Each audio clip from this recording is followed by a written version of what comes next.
오늘 강의 제목이 내가 받은 강의 제목 중에서 상당히 뭐라 그럴까요? 좀 점잖은 제목을 강의받는데 통일이 되면 우리가 부자가 될 거다, 돈을 왕창 벌 거다.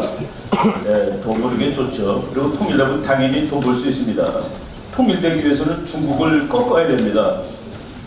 많은 사람들이 중국하고 잘 얘기하고 이웃 나라들하고 잘 얘기하고 그러면은 통일도 되고 평화도 있고 그런데 국제정치는 그렇게 작동되지 않습니다. 국제정치에서는 평화조약이 전쟁보다 더 많습니다. 그리고 평화조약을 맺은 나라들이 전쟁할 확률이 더 높습니다. 무슨 뜻이냐면은 전쟁할 것 같은 나라들이 평화조약을 맺는데 그거는 다른 말로 하면은 조금 이따 싸우자는 소리입니다. 조금 이따 싸우자. 전쟁할 가능성이 없는 나라는 평화조약도 아예 안 맺죠. 싸울 이유가 없는데 평화조약을 왜 맺습니까? 바로 국제정치는 힘이 작동하는 건데 언제 통일하느냐?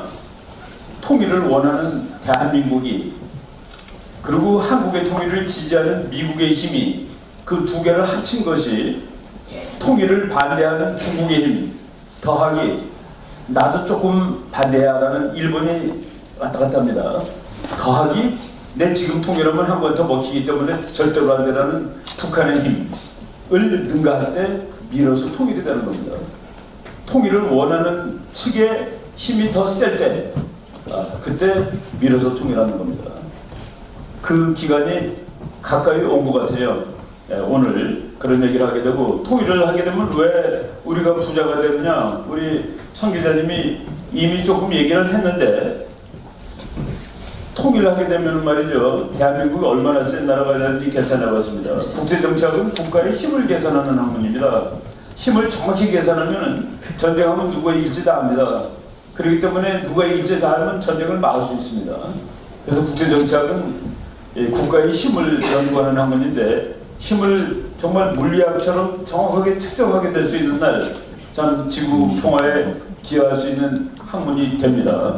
우리나라가 통일을 하게 되면은 5년 이내에 세계 5등이 된다고 제가 주장한 바가 있습니다. 세계 5년 통일하면 10년 이내에 세계 5등 정도의 나라가 된다. 그렇게 주장을 했는데 세계 5등 정도가 되는 이유는 아주 간단합니다. 1. 오늘 우리가 통일하면은 남한 더하기 북한의 인구는 독일 인구랑 같습니다. 독일 얼마나 센 나라입니까? 유럽에서는 독일이 1등이죠. 우리나라가 오늘 통일하면은 남한하고 북한하고 군사력 합치면은 프랑스 군사력이 나옵니다. 통일하자마자 프랑스 군사력이 나오고 땅 넓이 남한하고 북한하고 통일하면 영국보다 조금 작습니다. 영국 세계의 강대국이죠.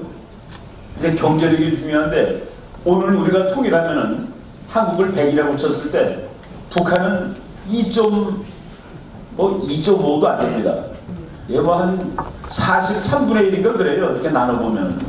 그래서 우리나라가 2016년도, 2017년도 각각 GDP가 세계에서 11등입니다. 북한 거를 합쳐도 11등에서 올라가지 않습니다. 그래서 경제는 합치나 마나인데 그런데 왜 합치자고 그러느냐?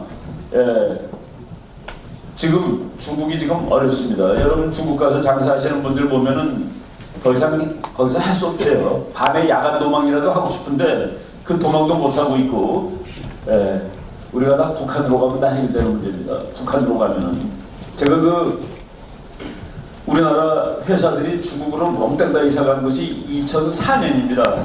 2003년에 중국하고 수교를 하고 제가 알던 그 인천에 있던 봉제공장 사장님인데 그분은 그래도 직원들을 아끼고 가난하다는 사실에 대해서 애통해하고 그러는 분이에요. 그런데 다른 회사들이 다 중국으로 이사 간단 말이죠. 그래서 그분도 결국은 중국으로 이사를 가지 않을 수가 없었습니다. 그래서 그 직원들한테 그랬습니다. 야, 내가 안 가고 버티더라도 우리 회사가 앞으로 1, 2년이나 더 가겠니? 왜냐면 우리는 곰인형 한 마리가 10,000원인데 중국으로 가는 회사는 그거 몇천 원도 안 되게 만들어내니 이걸 우리가 어떻게 당하겠니? 그래서 참 애들이 울고불고 그러는데도 갔습니다. 여기서 인천에 있다가 중국에 있는 바다만 건너간 거예요. 바다만 건너갔는데 그 사람의 논리가 그때 인천에서 180만 원을 주는 직원들을 똑같이 일하는데 중국 가면 6만 원이라고 그러면서 갔습니다. 30대 1. 그러면 어떤 사장님이 여기서 버티겠습니까? 그런데 그분을 제가 2012년에 다시 북경에서 봤습니다. 교수님 이제 다 끝났어요. 뭐가 끝났어요? 그랬더니 그분이 중국도 이제는 60만 원을 줘야 되죠. 우리 180만 원이고 중국 60만 원이고 아직도 우리가 120만 원이나 더 비싸잖아요. 3배나 더 비싸네요. 그랬더니 우리 애들이 일을 3배 잘하죠. 그게 이제 경제학자들이 말하는 프로덕티비티라는 겁니다. 생산성. 그래서 우리나라 사람들은 1시간에 3개를 만드는데 뭐 180만 원을 주고 중국 사람들은 지금 1개 만드는데 60만 원을 주니까 이제는 거기 있으나 여기 있으나 똔똔입니다. 그래서 도망가야 되는데 그 사람이 그렇게 얘기를 하더라고요. 사실 경제 원칙대로 하면 내가 월남을 가야 됩니다. 월남. 그런데 거기 갔다가 또 이 꼴을 당할 것 같아요. 그래서 지금 어떻게 할지 모르겠다 그래서 우리가 북한 가자 그랬습니다. 북한 가자. 통일시켜가지고 북한 가면은 싹 다 해결되는 문제입니다. 북한은 중국보다 훨씬 쌉니다. 말도 더 잘 듣습니다. 다 통해요. 우리가 다. 그래서 북한은 우리의 이제 다른 나라들이 말이죠. 전부 지금 선진국이라는 나라들이 전부 무슨 문제 됐냐면은 경제가 정체가 됩니다. 그리고 인구가 늙어요. 그리고 인구가 늙지도 않고 그 문제가 북한으로 인해서 우리는 해결될 수 있고 그래서 다른 선진국보다 우리는 30년어치 여유가 더 있다는 얘기입니다. 북한이라는 싼 노동력이 있고 빈 땅이 있습니다. 북한은 공장 짓는 데는 부실 것도 없어요. 그냥 허허벌판이니까 지면 됩니다. 그냥. 그래서 뭐 여러모로 다 싸요. 그래서 경제학자들이 계산을 해봤습니다. 남한하고 북한하고 통일을 하게 되면은 경제 성장이 어떻게 될까? 북한은 맨 땅이기 때문에 연평균 17%로 보는 사람이 있습니다. 보통 그렇게 봐요. 왜? 남한의 기술 들어가고 남한의 돈 들어가고 뭐 들어가면 쭉쭉 크는 거죠. 그런데 북한이 그렇게 크면은 한국도 덩달아서 10% 성장이 된다는 거예요. 제가 그걸 보고서 그 논문을 읽고 대한민국 경제 성장 경제 숫자에다가 곱하기 1.1 곱하기 1.1 곱하기 1.1 그리고 북한 거에다가 1.17 곱하기 1.17 해가지고 쫙 17%니까 그래서 계속해서 더하다 보니까 9년째 영국하고 같아집니다. 그러니까 경제 성장도 9년이면 통일되고 10년이면 영국 세계 5위, 영국이 지금 세계 5위입니다. 군사력 프랑스, 뭐 세계 3, 4위권 가는 거죠. 인구 독일, 그리고 미국하고 동맹국으로 남아 있습니다. 그래서 우리는 통일하게 되면은 이제 일본도 안 무섭고 중국도 안 무섭고 오히려 중국과 일본이 한국 무서워야 되는 것이죠. 경제도 그렇고 그래서 통일이 돼야 되는데 통일하기 위해서는 이 통일을 반대하는 중국에 대해서 정확히 알아야 됩니다. 그리고 우리가 국제정치에서 줄 서야 됩니다. 한국이 줄 서야 돼요. 언제까지 줄 서냐면은 그냥 여기가 A라는 나라입니다. 여기가 B라는 나라예요. 내가 한국인데 이 둘이 서로 으르렁거리고 싸워요. 그런데 그때 나는 어떻게 해야 될까? 나는 어떻게 해야 될까? 지금 현재는 지금 우리가 잘못하고 있는 건 뭐냐면 여기 그냥 미국이라고 치겠습니다. 이쪽 미국, 이쪽 중국. 근데 우리가 둘이 싸우는데 가운데 껴서 등이 터지고 죽겠다 라고 얘기하고 마치 우리가 둘이 본 것처럼 얘기하는데 그 말은 절대로 안 되는 말입니다. 왜냐하면 우리는 동맹국이기 때문에 미국과 중국이 싸울 때는 미국 편에 서야 될 의무가 있습니다. 법적으로. 그리고 중국하고 하고 있으면 미국 와서 도와줍니다. 법적으로. 동맹인데 우리 동맹이 누구랑 다투는데 중간에 껴서 내가 힘들다고 말하면 말이 안 되는 것이죠. 그런데 우리가 동맹을 유지한 채로 그 말을 하면 중국이 화냅니다. 야, 지가 미국 동맹국에서 뭘 중간인 척해? 그리고 미국은 네가 동맹인데 그럴 수 있어? 그 약한 나라가 밸런싱 할 때는 찢어집니다.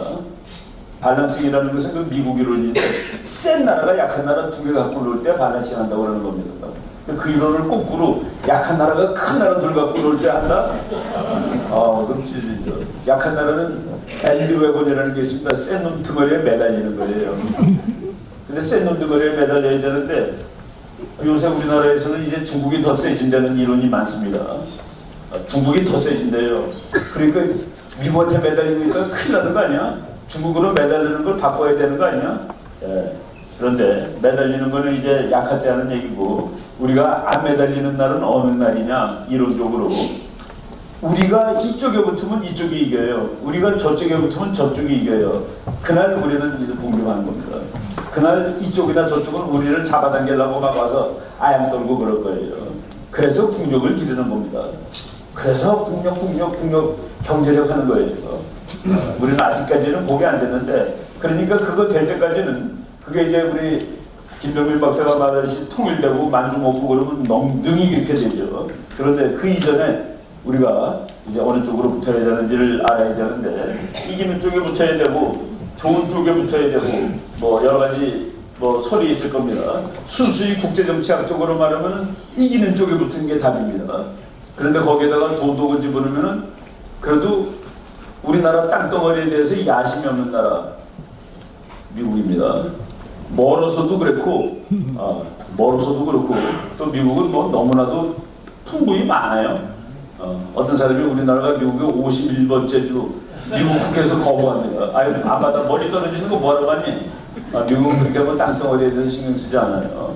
이런 거 하는데, 제가 그 미국인가 중국인가 이거는 최근에 이런 강의를 제가 이제 우리 뭐 김정현 박사 많이 하지만 저도 한국 사람이 줄을 너무 잘못 쓰고 있는 것 같으다. 옛날 120년 전에 줄 잘못 써갖고 나라 망했습니다. 근데 또 줄 잘못 쓰면 어떻게 해요? 그래서 이거 안 되겠다고서. 그럼 또 왜 우리나라에는 이렇게 친중이 많은지에 대해서 내가 깊이 연구하지 않았지만은 미국을 싫어하는 사람들이 다 친중을 보통 하더라고요, 보니까. 그리고 이념적으로 좀 공산주의 좋아하는 사람들이 중국이 아직도 공산주의다. 저 공산주의도 사실은 아니죠. 그렇게 부패하고 썩었는데 말이지. 그래서 그거 좋아하고 그러는데, 그래서 이 올바른 걸 한번 연구도 해보고 누가 이길지도 한번 따져봐야 되겠다. 뭐 이러면서 제가 이게 미국과 중국 간에 관한 공부를 하게 됐고, 또 이제 뭐 그러다 보니까 자료가 쭉 축적이 됐는데, 여기서 오늘 그냥 뭐 몇 개 갈등과 경쟁을 벌일 것인가? 당연히 벌입니다. 국제정치학의 운명이에요. 미국이 중국하고 왜 싸우느냐? 미국은 1등이고 중국이 2등이기 때문에 싸우는 겁니다. 미국은 3등, 4등하고 안 싸워요. 1등은 2등하고 싸우는 겁니다. 어느 날 솔직히 우리나라가 세계 2등이 됐는데 그때 미국이 1등이면 그때 이제 관계 썰렁해집니다. 한국은 너무 빨리 가는 것 같아. 너도 길러놨더니 무섭네. 그런 날이 왔으면 좋겠습니다. 어떻게 정리될 것인가, 누가 승리할 것인가.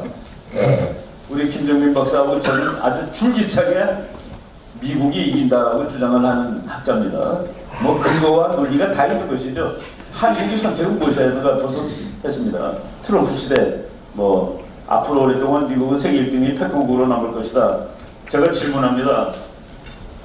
2040년에 지구 1등이 누굴까요? 라고 5년 전에 질문하면은 중국이 1등에다가 더 많이 나옵니다. 한 80%가 중국이 1등 한대요. 미국은 저건 지는 태양 아니에요. 근데 지금 질문하면은 일반인들 중에서도 미국이 더 많이 나오고 군인들은 100% 미국이라고. 제가 지난 봄도 아니죠, 이제 겨울에 해군대학 가가지고 해군대학은 소령들이 배우는 데입니다. 미국하고, 그러니까 2040년에 지구의 패권국이 누굴까요? 지구의 1등이 누굴까요? 돈으로도 군사력으로도 세계를 지배하는 힘으로도 1등이 누굴까요? 중국이라고 생각하는 사람 처음으로 한 사람도 안 들었습니다. 금년에. 그리고 미국이라고 생각하는 사람 100%. 해군은 미국의 힘을 그대로 매일 느끼고 있죠. 미국하고 제일 가까이 붙어있는 군이 해군입니다. 그 다음에 공군. 느끼는 사람은 그냥 아는 거예요. 그냥 아는 건데, 이거 하기 전에 제가 그 에피소드를 하나 말하면은 한 5, 6년 전에 잡지사 기자가 교수님, 앞으로 한 2040년, 3, 40년 후에 세계 1등이 될 나라에 관해서 글 하나 써주세요. 그래서 내가 그렇게 해요. 보통 이제 한번 튀기는 게 원래 그런데 그게 내가 이제 좋아하는 주제고 그러길래 그렇게 해요. 몇 페이지 언제까지 쓰면 되죠? 그랬더니 상대방이 한 몇 초 동안 가만히 있는 거예요. 여보세요? 그랬더니 교수님 그게 그렇게 쉬워요? 써주겠다는데 짜증내는 놈은 처음 봤네. 아니 그 어려운 주제를 너무 쉽게 말씀하셔서 그게 얼마나 어려워요. 그 중국하고 미국 막 떠오르는 태양 중국하고 지금 삐실거리는 미국하고. 그래서 내가 기자 당신이 모르는 게 한 가지가 있어. 지금 네가 어렵다고 하는 거는 미국의 경제 성장률은 3%, 중국은 10%. 그렇게 이러다 보면 어느 날 이렇게 크로스 된다는 그런 뜻 아니야. 그래갖고 중국이 경제가 1등 된다는 뜻 아니야. 그래서 중국이 경제가 1등 되면은 부사도 다 1등 되고 그래서 세계 1등 된다는 소리 하는 거 아니야. 지금 그렇지 않아요. 그러길래 자네가 미국에 대해서 모르는데 미국은 전쟁에 지지도 않은 채로 2등이 되는 그런 나라가 아니야. 미국은 전쟁에 지지 않았는데 2등이 되는 나라가 아닙니다. 그래서 기자가 생각하듯이 그 친구는 아마 미국이 진다고 생각했겠죠. 2040년에 중국이 1등이면 2039년, 2038년에 3차 대전을 했는데 미국이 져. 그러면 중국이 1등이 될 거야. 그런데 미국이라는 나라가 그때까지 가만히 있다가 전쟁에서 질 것 같아? 이길 수 있을 때 싸우겠지. 언제 싸울 거니? 확실히 이길 때 돈으로 싸울 거야. 주먹으로 주먹까지 갈 필요 없을 때가 있습니다. 돈으로 싸워도 될 때가 있습니다. 그게 지금이에요. 그게 지금입니다. 국제정치의 법칙에 의하면 미국뿐만이 아니라 이 세상의 어떤 패권국도 평화적으로 자신의 지위를 양보한 적이 없었답니다. 그래서 1차 대전, 2차 대전, 나폴레옹 전쟁, 뭐 그런 그 무지막지한 전쟁들이 주기적으로 일어나는 이유가 세계 챔피언십을 결정하는 겁니다.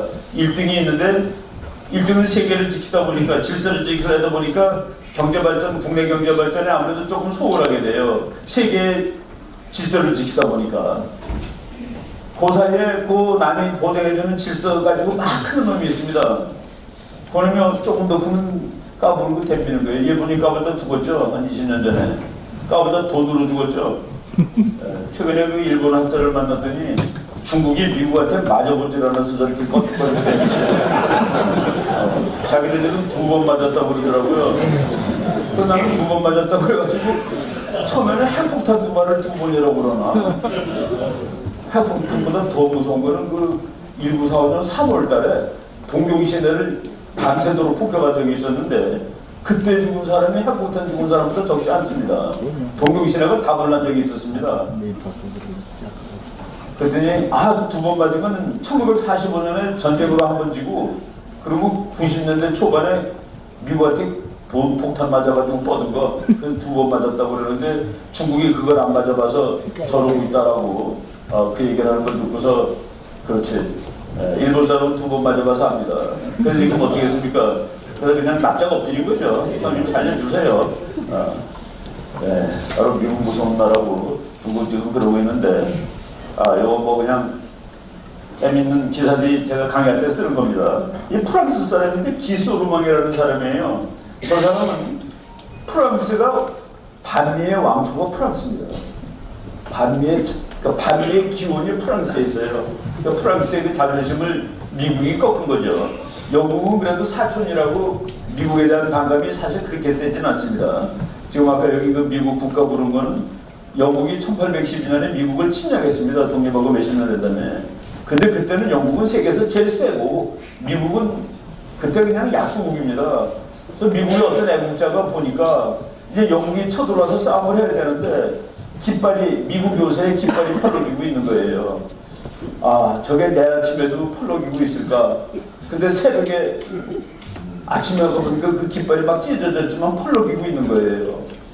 그래서 그걸 보고 시를 쓴 겁니다.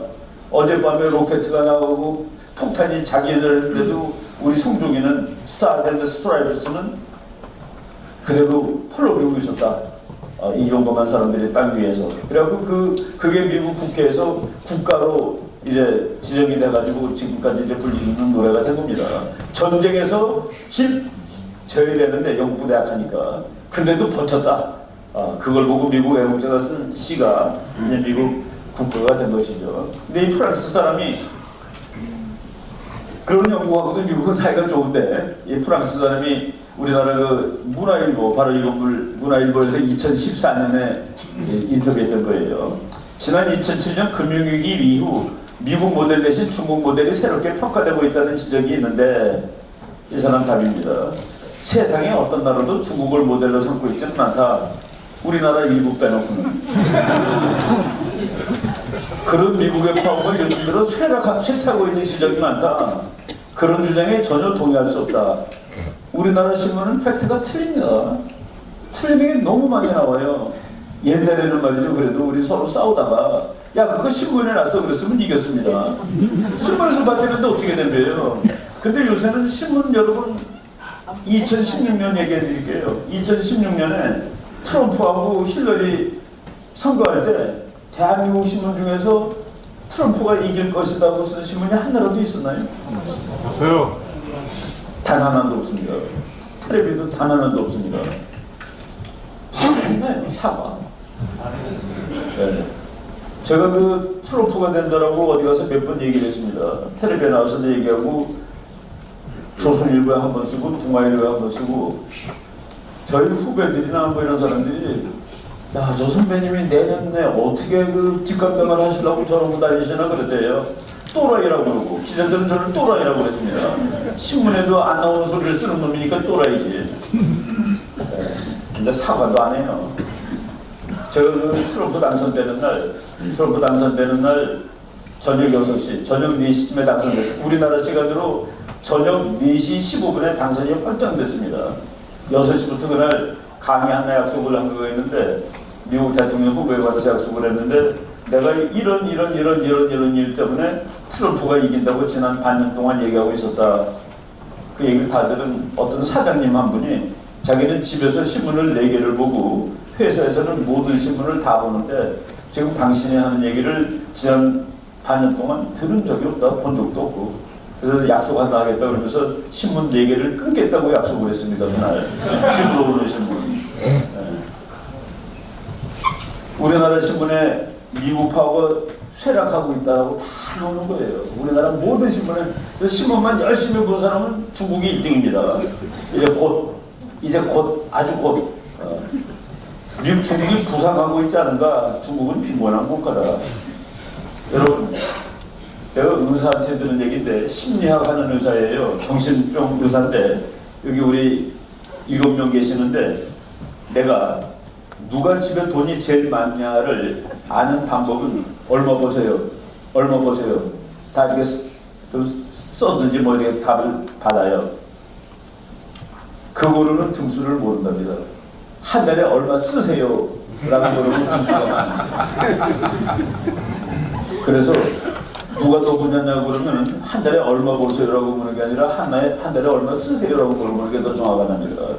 그래서 쓰는 거로 하면은 작년에 세계에서 돈을 제일 많이 쓴 나라 1인당 하루에 쓴 돈이 제일 많은 나라가 노르웨이입니다. 104달러. 2등이 미국입니다. 97달러.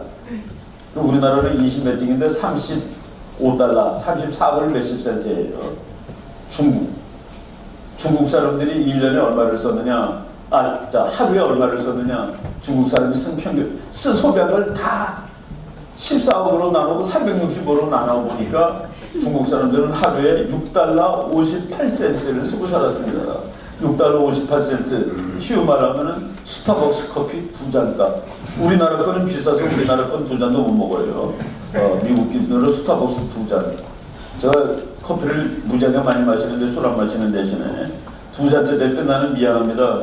중국 사람 7억이 14번에서 7억 번째 되는 사람이 하루 종일 먹고 살아야 되는 돈 가지고 옷값까지 다 포함해서 버스값까지 다 포함해서 그걸 내가 지금 커피 2잔으로 날리고 있구나. 중국은 빈곤한 나라입니다. 그 논리에 의하면은 우리나라 사람들이 중국에 공장 옮길 때 중국 사람이 14억이니까 고무신을 팔아도 1년에 14억걸레를 팔아 5년가도 한 클레 못 사는 사람도 많다라는 사실이 더 진실입니다. 6달러 58. 그러니까 중국 사람 중에서 7억 번째 속하는 사람이 하루에 6달러 58을 씁니다. 여기 온 사람들은 누군지 아세요? 꼭대기 5%에 들어가는 사람이 여기 오는 겁니다. 놀고. 물론 14억 5%니까 몇 천만이 되죠. 빈곤하다니 주요 2개국은 G2라는 말은 우리나라만 쓰는 말입니다. G2라는 말은 미국도 안 쓰고 중국도 안 쓰고 일본도 안 쓰고 그 말이 나온 것은 미국이에요. 근데 우리나라는 열심히 G2라고 합니다. 미국 사람 G2 그러면 못 알아들어요. G2가 뭔데? 너하고 중국이잖아 그러면 씩 웃고 맙니다. G2 그렇지 않죠. 이른다 개인소득 2016년은 많은 사람이 중국이 드디어 미국을 앞서는 해 GDP 상으로. 근데 이게 GDP로도 아직 미국은 18조, 중국은 11조입니다. 1인당 59,000불, 8,500불, 29,000. 한국 사람들은 중국 사람보다 3.5배 잘 삽니다. 미국 사람들은 중국보다 7배 부유합니다. 세계 평균은 1038불인데 중국은 8,582. 지구 역사에서 멜번의 챔피언이 되는 나라의 국민 평균 소득이 지구 평균보다 적은 적은 없었습니다. 그래서 우리가 지금 데이터를 알면 너무나도 말이 안 되는 데이터를 가지고 있었다는 그런 얘기입니다. 그래서 왕이가 지난 3월 8일 날 뭘 하나를 원하고 그랬어요. 미국이 3월 9일 날 철강관세 25% 폭탄 때리기 전날 미국은 세계 최고의 선진국이고 최대의 선진국이고 중국은 세계 최대의 개발도상국가다. 두 나라는 경쟁하지 않는다. 그리고 중국은 미국을 대체할 수 없다라고 얘기를 했습니다. 중국이 그러는데 우리는 중국이 너가 1등이야 임마 라고 그러면 되겠습니다. 그거는 이런 것들을 그래서 이제 공부를 할 때 데이터, 자료 우리 김정일 박사 거 보면 자료가 진짜 좋아요. 나는 김정일 박사 개인적으로 만든 건 오늘이 두 번째입니다. 텔레비 나도 같이 국제정세인데 서로 잘 안 봐요. 어쩌다가 이제 봅니다. 어쩌다가. 근데 확인하면 그때 기분이 좋아요. 우리가 이제 학자들이 공부하면서 뭐라고 이렇게 발표를 해냈는데 어떤데 마음이 좀 그렇습니다. 이게 맞는 소리란 거야. 근데 전화 한 통 안 하고 이메일 한 번 안 보낸 사람이 또 글을 써도 그게 똑같아. 그럼 그때 기분이 안심이 됩니다. 내가 분석한 거가 이게 통용이 되는 정상적인 사람한테 받아들여지는 분석이구나. 그리고 전문가가 똑같이 얘기했다 그러면 그때 내가 얘기한 거가 맞다는 확신이 있고 그러는 겁니다. 근데 그런 것이 계속 나오면은 이제 그게 이론이 되고 그러는 것이죠. 그런데 그 데이터, 좋은 데이터를 볼 거를 다 봐야지 이제 우리가 분석이 되는 겁니다. 중요한 데이터 몇 개 빼고서 분석하면은 헛거예요. 틀린 분석이 나옵니다. 그리고 그 다음에 좋은 이론이 있어야 됩니다. 학자들은 이론이라고 그러고 우리 학자가 되기 전에는 관점, 퍼스펙티브가 좋아야지 옳게 보는 겁니다. 세상은 어떻게 하면 잘 먹고 잘 살 수 있을까? 했을 때 그 관점이 좋아야지 더 좋은 경제 체제도 만들고 그러는 것이죠. 관점. 근데 더 중요한 것은 데이터입니다. 좋은 데이터, 우리가 꼭 알아야 될 걸 다 가지고 있고, 그리고 이제 세상을 분석하는 것인데, 쭉 이제 보고서 데이터상으로 미국은 디클라인 한 적이 없습니다. 몰락한 적이 없다 이겁니다. 볼까요? 이게 미국에서 나온 건데 1970년부터 2005년, 여기 2010년이에요. 1970년부터 2010년 동안 미국 경제가 세계에서 차지하는 비율 25에서 30%를 했는데 거기서 왔다 갔다 하고 있습니다. 좋을 때는 30% 가까이 갔다가 못할 때는 한 24% 됐다가 그래서 1976년에 미국이 26.3%예요. 75년에. 그런데 2009년에 그러니까 34년 후에 보니까 26.7 오히려 0.3%가 늘었네. 2016년 거 보면은 또 25점 얼마로 나옵니다. 미국이 줄어들었어요. 근데 어떤 사람들은 뭐라고 얘기하냐면은 교수님 왜 1970년부터 치세요? 1945년으로 쳐야지. 1945년에 미국의 GDP는 지구의 50%였습니다. 50%였다가 1950년에도 50%다가 70년에 25가 되고 그러고 쭉 오는 거예요. 그래서 미국 거는 보면은 쭉 내려왔다가 이렇게 가는 겁니다. 그러니까 미국이 50에서 25니까 미국은 줄어든 거 아니에요. 라고 얘기하는데 1945년은 통계학적으로 무의미한 해입니다. 무슨 얘기냐면은 우리 여기 있는 사람들이 총 재산이 얼마냐를 이제 평균 내보려고 그러는데 여기 계시는 분이 10조를 가지고 계셔. 그럼 우리 평균은 그냥 졸지에 몇백. 옛날에 그 정몽준 의원이 국회의원 할 때 우리나라 국회의원 평균 재산이 뭐 500억인가 뭐 그래요. 다른 사람이 다 0이라도 그렇게 됩니다. 이 사람 혼자 거로 300 나누면은. 그 사람 빼고 계산하는 거예요. 1945년에는 전쟁에 이긴 영국, 프랑스, 독일, 영국, 프랑스, 러시아가 엎어져 있었습니다. 전쟁에 이긴 일본, 이태리, 독일 쓰러져 있었어요. 미국 혼자서 있었습니다. 그래서 지구의 50%를 미국이 차지한 거예요.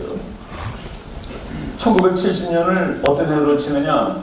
영국, 프랑스, 독일, 일본, 러시아, 이태리 이런 나라들이 2차 대전 이전에 그 단계를 공급 능력을 회복한 해.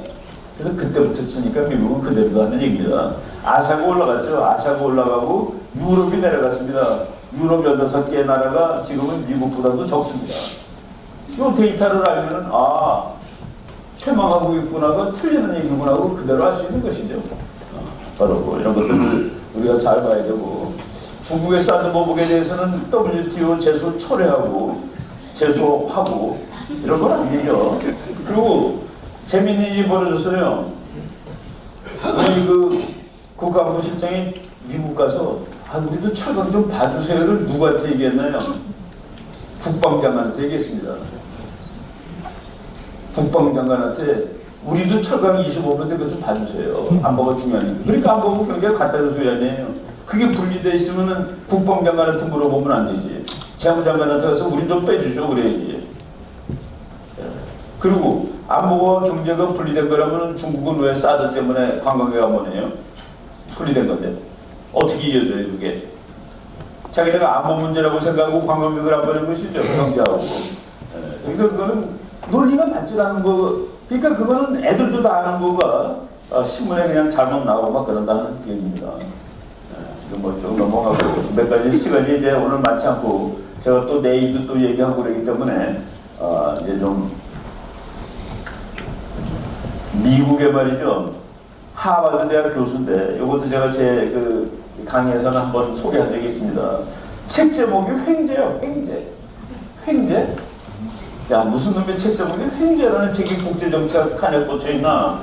꺼내서 읽어보니까 미국의 새로운 에너지의 풍부함이 지구 정치를 어떻게 뒤엎어 놓았고 미국의 힘을 강하게 했는가라는 책입니다. 미국의 석유가 얼마나 많은지 가르쳐드릴게요. 요거는 이제 2016년에 나온 책인데 미국은 다른 어떤 나라보다 훨씬 많은 양의 개발 가능 에너지 자원을 보유하고 있다. 얼마나 많은지 우리는 사우디아라비아, 이란, 러시아, 중국 그 외 모든 오펙 국가들을 다 합친 것보다 더 많은 석유와 가스를 가지고 있다. 더 이상 설명이 필요한 거예요. 앞으로 이 세상이 어떻게 될까? 미국은 석유가 없을 때도 석유 가지고 장난해가지고 소련 날려버린 나라입니다. 아니 석유 모자란 놈이 어떻게 소련을 날려? 소련은 석유 그 얘기해드릴게요. 미국 사람이 얼마나 무서운 나라인지. 미국 CIA 국장 중에 레이건 대통령 당시 국장이 윌리엄 케이시라는 사람입니다. 천재죠, 천재. 윌리엄 케이시가 선거위원장으로 가가지고 레이건이 헤매는데 팍팍 올라가서 결국 대통령이 된 거예요. 그 윌리엄 케이시는 하고 싶은 게 미국은 대통령당으로는 관리 중에서는 국무장관이 제일 사람들이 원하는 겁니다. 국무장관이 하고 싶은데 이걸 안 시키네. 그러면은 국무장관은 뭐 저 별 4짜리 알렉산더 헤이그라는 사람을 시키고 국방장관도 뭐 자기 자리가 없는 거야. 근데 레이건이 불렀습니다. 당신이 CIA 국장을 좀 맡아주시오. 미국 CIA 국장 말대로 국장입니다. 장관도 아니고 차관도 아니고 차관보다는 밑이에요. 국장. 기분이 확 잡히는 거야. 윌리엄 케이시가. 그래서 윌리엄 케이시가 그랬습니다. 생각을 좀 해볼 시간을 주셔. 물론 생각해볼 시간 드려야죠. 2주 동안 생각을 하고 다시 만났습니다. 대통령을. 조건이 있어. 이 3가지를 들어주시면 내가 할 거예요. 내가 미국이라는 나라가 어떻게 작동하는지를 여러분들한테 말씀드리는 중입니다. 1. 모든 장관급 회의에 나를 참석시켜 주시오. 스스로 장관이 되는 것이죠. 이 백악관에 내 사무실을 내주시오. 대통령 근처 가는 거죠. 3. 내가 만나자고 못하고 반드시 만나주시오. 그러면 그게 뭐 총리지.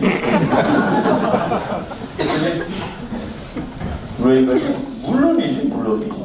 그래서 사상의 최강의 CIA 국장이 나옵니다. 레이건이 또 무서운 사람이에요. 남들은 바보라고 그러지만 트럼프 끝내주는 사람입니다. 전략적으로. 레이건이 또 내 정책이 뭐예요? 소련 죽이는 거 아니야? 소련을 외무부가 죽이냐? 소련을 외무부가 죽여? 소련을 누가 죽이는 겁니까? CIA가 죽이는 거지. 그러니까 다시 나온 거야. 네, 딱 출근했습니다. 석유값 가져와, 석유. 세계 석유값이 막 올라. 그러면 소련이 신나는 거죠. 왜? 석유 팔아먹는 나라니까. 그래서 석유가 달러가 막 들어가는 거죠. 예, 윌리엄 케이시 국장이 사우디아라비아에 전화 걸어. 석유 상황 바꿔. 야, 석유 좀 고마워. 지금 석유값이 석유 좀 덮어. 석유값이 지금 오르고 있잖아. 소련의 달러가 쏟아져 들어가잖아. 네가 덮어서 석유값을 내려. 그러면 사우디아라비아는 그런 금붕이 줄 거예요. 금액이 우리한테 팔 거예요. 걱정하지 마. 줄 테니까 빨리 석유 덮어. 그거 가지고 장면에서 결국 소련이 코피 속으로 쓰러진 겁니다. 그거에 의해서 거꾸로 데이터 하나만 보겠습니다. 이거 노미아.com이라는 손 데이터만 있는 데이터에서 내가 이거 놀라운 걸 찾았는데 러시아의 GDP가 중국도 뭐 그래요. 러시아가 2014년에는 2조입니다. 2015년에는 1조 3천억이에요. 2016년에는 1조 2천억. 퐁퐁 내려가죠. 이거 뭐예요? 1년에 GDP 40% 내려가면 어느 대통령도 못 버팁니다. 저거가 왜 내려갔을까? 러시아가 석유로 먹고 사는 나라죠. 그런데 2014년 여름에 미국에서 석유가 대박이 터진 겁니다. 여러분 그 연세 좀 드신 분은 옛날에 자이언트라는 영화 본 적 있을 거예요. 자이언트 넘버 2가 이제 지금 진행 중입니다. 미국에. 자이언트 넘버 2가 진행 중이에요. 자이언트 넘버 2 진행 중인데 이 사람이 그걸 횡재라고 얘기했습니다. 이 세계 모든 나라보다 많은데 얼마나 더 많냐? 미국은 아주 보수적으로 분석을 하면은 200년 쓸 석유와 100년 쓸 천연가스를 확보하고 있다. 아주 최하로 200년 쓸 석유, 100년 쓸 가스. 그러면은 지난 40년 동안 미국이 어디서 뭐했죠? 중동에서 땀 흘리면서 전쟁했죠. 미국 대통령 나왔다가 안 했지만은 대통령 나왔던 그 후보 중에 한 사람이 밥돌이라는 사람이 우리는 중동에 가 있는 이유가 3개 있다. 1. 오일 2. 오일 3. 오일이라고 했습니다. 그런데 이제는 중동에 가나요? 안 가도 되죠? 그래도 지키긴 해야 돼요. 왜? 그 중동의 싼 석유를 중국한테 내줄 수는 없거든. 미국은 거기 지킵니다. 그 대신에 그래도 옛날처럼 거기 가서 있지 않아도 돼요. 거기 한국만 부대가 30년 동안 붙박이로 있었습니다. 이제는 붙박이가 아니라 왔다 갔다 해요. 그래서 이 동네에 갈 때마다 세척이 오는 겁니다. 그리고 옛날에는 호르무즈 해역이라는 아주 조그만 해역인데 글로 석유가 이제 흘러나오는데 그게 미국까지도 미국의 10% 미국 석유의 10%가 흘러나와요. 우리가 피를 10% 흘리면 죽습니다. 그 10%가 미국을 죽여요. 그러니까 그 호르무즈 해협을 지키기 위해서 항공모함 2척이 딱 서 있습니다. 그런데 이제는 그거 안 지켜도 되죠. 거기는 우리 석유의 대한민국 석유의 70, 일본 석유의 70, 중국 석유의 47%가 그걸로 들어갑니다. 그런데 이제 미국 해군의 기능은 그 호르무즈 해협을 항상 열어두는 것이 아니라 수틀리면 가서 막을 수 있어. 그래서 미국 해군이 거기 가서 그거 막으면 중국은 즉사합니다. 한국도 물론 죽고. 언제 할까요? 미국이 한국한테 석유 왕창 줄 수 있을 때, 일본한테도 왕창 줄 수 있을 때, 이제 그날이 고도입니다. 그때 그거 막으면 중국은 죽어요. 그래서 바닷길로 갈 수가 없어서 땅길을 여는 거가 1대1로입니다. 1대1로의 군사 전략적 의미예요.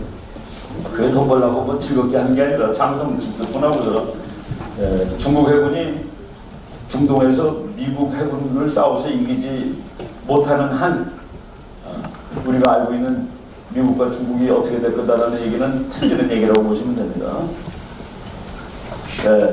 최근에 로키 산맥에서 또 발견됐는데 로키 산맥이 여기예요. 여기 있는 것만 가지고 한 200년 쓸 석유와 100년 쓸 가스라고 그러는데 여기서 또 나왔는데 여기 거를 얼마로 잡냐? 최대 2조 배럴을 잡는데 1배럴이 이만한 물통입니다.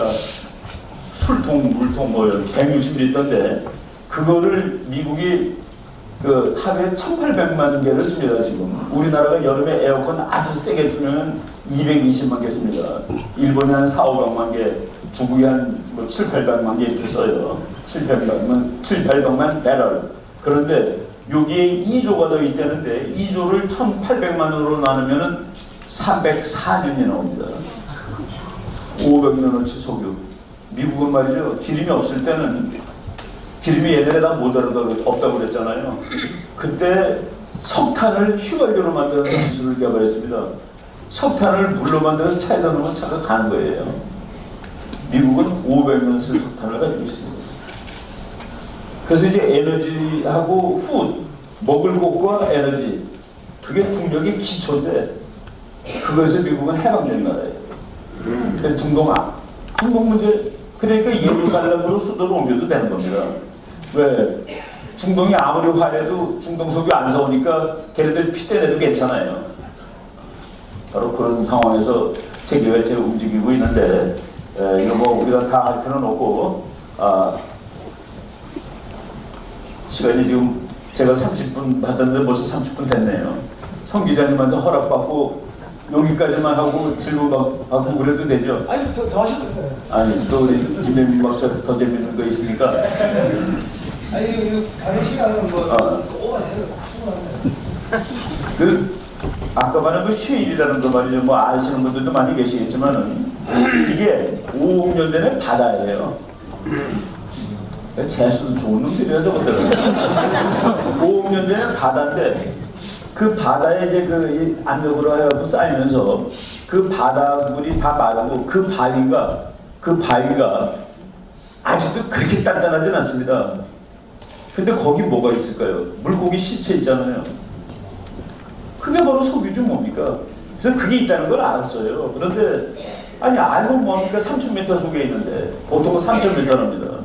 3,000m 있는 거 꺼내면은 얼마나 비싸겠어요.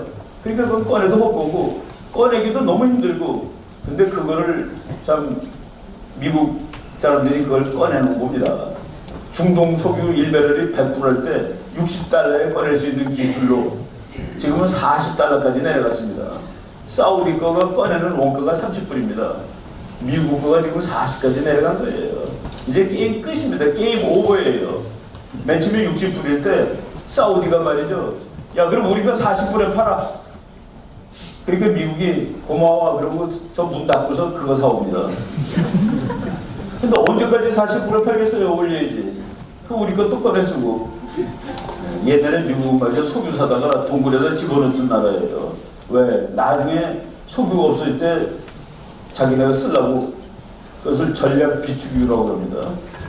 전략 비축유. 그걸 루이지애나라든가 텍사스 동굴에다 붙은 나라인데 이제 전략 비축유가 300년 업체가 그냥 있는 거예요. 그래서 미국 국제정착이 이제 다 세계가 다 바뀌게 돼 있습니다. 그래서 그 국제정착의 그 유명한 잡지가 포린 폴리시라는 잡지가 있었는데 지금도 있어요. 그 잡지 2011년 12월 2012년 1월 2월 그 무렵에 국제정치학자들이 시대별로 그 유행이 있다.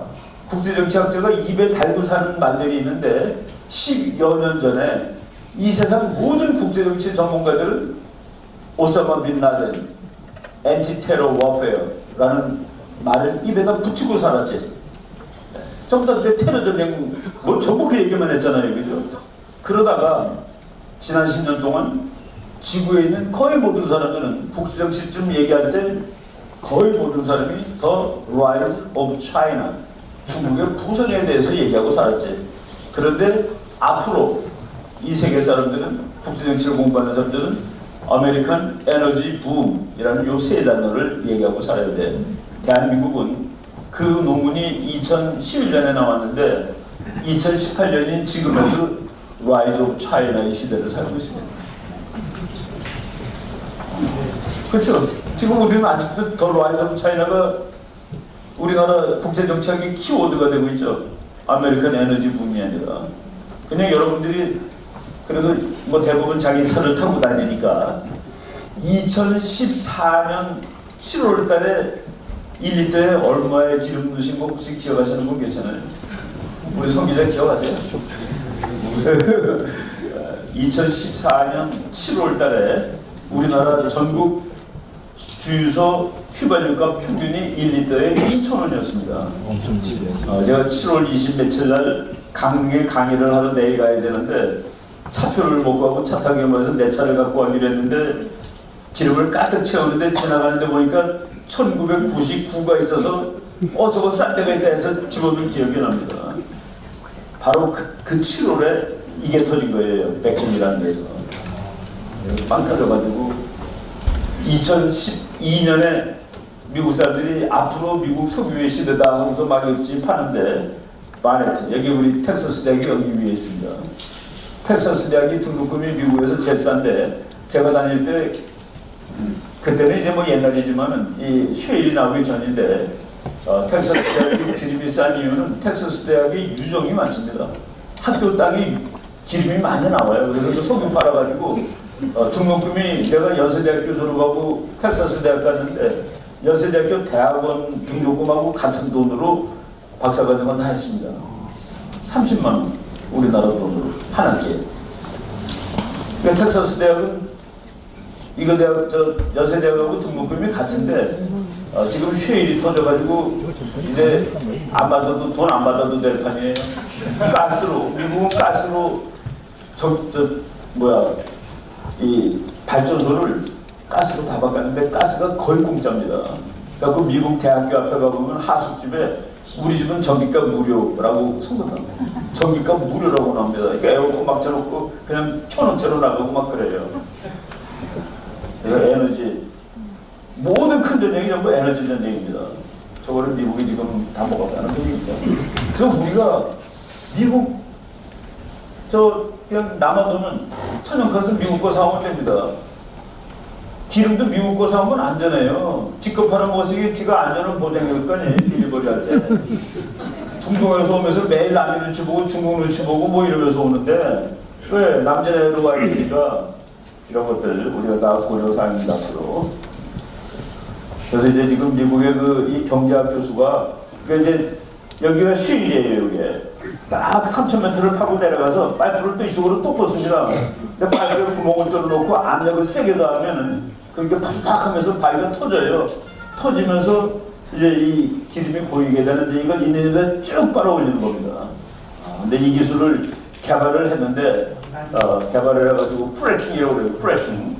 그래서 저 하는 사람들은 프래커, 바위를 깨는 사람들이다 이런 소리입니다. 우리말로는 고압 파쇄 공법 이런 말도 쓰죠. 이 러셀 골드라는 경제학자가 한 말입니다. 수세대 동안 미국은 군사력을 사용하였지 to keep oil flowing, 석유가 미국으로 계속 흘러오게 하기 위하여 전쟁도 했고 바다를 지켰지. 아마도 이런 시대는 이제 곧 끝나게 될 거야. 2020년이 되면은 미국은 세계에서 가장 큰 석유 생산자가 될 거야. 이거는 2014년에 나온 책이 2020년으로 예측을 했는데 우리나라 기자들이 얼마나 저런 걸 관심이 없냐면은 2015년 오바마 대통령의 연두 연설에서 요번에는 트럼프 연설은 신문에 그래도 좀 많이 나오더라고요. 우리나라 뭐 탈북자가 다리 없는 사람이 이것도 막 들고 그래서 요번에 좀 소개가 됐는데 오바마가 2015년 연두 연설에서 뭐라고 했는지 아세요? 미국 국민 여러분 기뻐하십시오. 2014년 기준으로 미국은 사우디아라비아를 앞서서 석유 생산 1등, 러시아를 앞서서 가스 생산 1등을 다시 차지하였습니다. 그러면은 그 정도 기사는 우리나라 각 신문 일면에 이만하게 미국 50년 만에 석유 생산 1위 대차자라고 나와야 됩니다. 왜? 그거는 지구 정치를 바꿔놓는 사건이니까. 근데 그런 거 안 나왔잖아요. 그죠? 안 나왔으니까 모르는 거지. 바로 이런 것들이 지금 일이 있는데, 이런데 두 개만 더 일단 하겠습니다. 미국이 석유를 작업하게 하면 어떻게 될까? 미국이 30년 동안 석유를 미국이 지난 30년 동안 매년 적자가 7천억 정도입니다. 평균 7천억 달러가 적자가 났는데, 7천억 달러가 적자 났는데 그 중에서 기름 사업값이 3천 내지 4천억이에요. 그리고 국방비 중에서 중동에다 갖다 박아놓은 국방비가 3천억입니다. 7천억이 해결됐어요. 그냥 해결되는 겁니다. 왜? 석유 안 사와도 되고 몇 천억어치. 그리고 중동 그렇게 세게 안 지켜도 되니까 3천억씩 투자하지 않아도 되니까. 뭐 정부가 보면 연평균 2,400억 달러인데 작년 돈으로 계산하면 3천억이라는 얘기입니다. 그래서 이게 다 그냥, 그리고 미국의 그 횡재 났다고 그랬는데 지금 있는 거를 배럴당 40달러로 치면은 미국 70년 쓸 수 있는 국방비만한 액수가 거기 묻어 있는 걸로 되어 있습니다. 그래서 이제 앞으로 100년 후에도 미국이 1등일 거예요. 충분히. 그리고 그보다 더 중요한 것은 미국은 중국이 1등 되도록 놔두는 그런 나라가 아니다. 근데 우리가 지금 거기서, 그래서 그러기 때문에 크게 보면 곧 파티할 날이다 봅니다. 위기는 반드시 끝납니다. 위기는 어떻게 끝내냐? 그냥 평화로 가는 경우가 있을 때 그건 항복하면 하느니, 그러고 그다음에 전쟁 항복, 전쟁에서 이제 거기에 지금 여기까지 끝까지 와 있는 거예요. 근데 그 이제 파티를 하는데 이 파티에 우리가 젓가락을 들고 달려갈 수가 있어야 됩니다. 그게 뭐예요? 그게 반중이지. 우리도 이 사건에 기여를 했습니다라고 미국한테 확실하게 각인이 되는 겁니다. 일본은 지금 저 남제내에서 중국이 막 섬 만들어 놓고 난리 치는데 미국은 그 섬 무시하면서 영해라고 중국이 선언한데 막 달리죠. 일본이 나도 갈게 그랬습니다. 나도 갈게. 우리도 나도 갈게 그러면 미국이 얼마나 고마워하겠어요. 중국하고 맞짱을 뜨는데 우리 친구들이 다 도와주냐고서 그런 일들을 해야 됩니다. 그리고 말이죠. 석유가 뭐 답니까? 4차 산업혁명 시대에 석유는 4차 산업혁명과 관계가 없는 이유가 하나 있습니다. 태양광으로는 전기밖에 못 만들어요. 바람 가지고도 전기밖에 못 만듭니다. 그런데 석유 가지고서는 이런 것도 만들고 이런 것도 만들고 이런 것도 만들고 비료 만들고 쌀도 만듭니다. 내가 석유로 쌀을 만든다는 게 무슨 소리냐고 읽어봤더니 우리가 그냥 씨를 뿌리고 가만히 있으면 뿌린 양의 20%를 거둘 수 있답니다. 근데 화학비를 주면은 뿌린 양의 80% 가지고 얻을 수가 있대요. 그러니까 석유 때문에 비료를 만들고 비료 때문에 식량 생산이 몇 배가 늘었다는 그 얘기죠. 그래서 석유를 미국 사람들은 마스터 에너지라고 합니다. 마스터 에너지. 그 문제가 해결됐는데, 그래서 4차 산업혁명 시대에도, 이건 영국 잡지죠. 석유는 그냥 중요한 것처럼 돼 있는데 4차 산업혁명을 끌어가는 회사들, 아마존, 우버, 마이크로소프트, 구글, 페이스북, 테슬라, 여기서 미국 회사 아니는 거 봤어요. 이번에 우버 교통사고 낸 거, 그 사람 죽은 거 그거죠. 어제 그 뉴스에 미국에서 한국차 중에 제일 많이 팔리는 게 승용차가 아니라 SUV입니다. 그러니까 그 찝차. 찝차는 두 마디로 석유를 막 마시는 차. 두 번째, 운전이 즐거운 차입니다. 운전이 즐거운 차 타는 사람은 운전사 없는 차 별로 좋아하지 않습니다. 그리고 SUV는 기름을 콜콜콜 먹으면서 가는 차입니다. 그런 차는 환경 친화적인 차 좋아하지 않습니다. 환경 친화적이고 운전수 안 타는 차가 사람 죽였다 해가지고 이제 한동안 길어졌죠. SUV 탈 시간이. 미국은 석유를 가지고서 폼 잡을 시간이 길어지는 거죠. 그렇죠. 그런 일들이 벌어지고 있습니다. 이 세상에. 이렇게 맞춰보면은, 와. 내가 읽은 책, 아까 그 앞에 그 미국이 300년 석유 있는 거, 전기 자동차를 사는 일이 경제적으로 합당한 일이 되려면 아예 나는 경제 안 되든 나는 지구가 깨끗한 게 좋아 그러면 전기차 사세요. 근데 경제적으로 나는 합리적으로 사는 사람이야.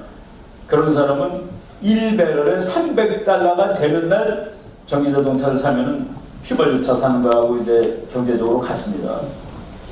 그래서 그거 사면은 2,100만 원씩 정부가 지원해 주죠. 전기차 제일 열심히 만드는 나라가 지금 어느 나라?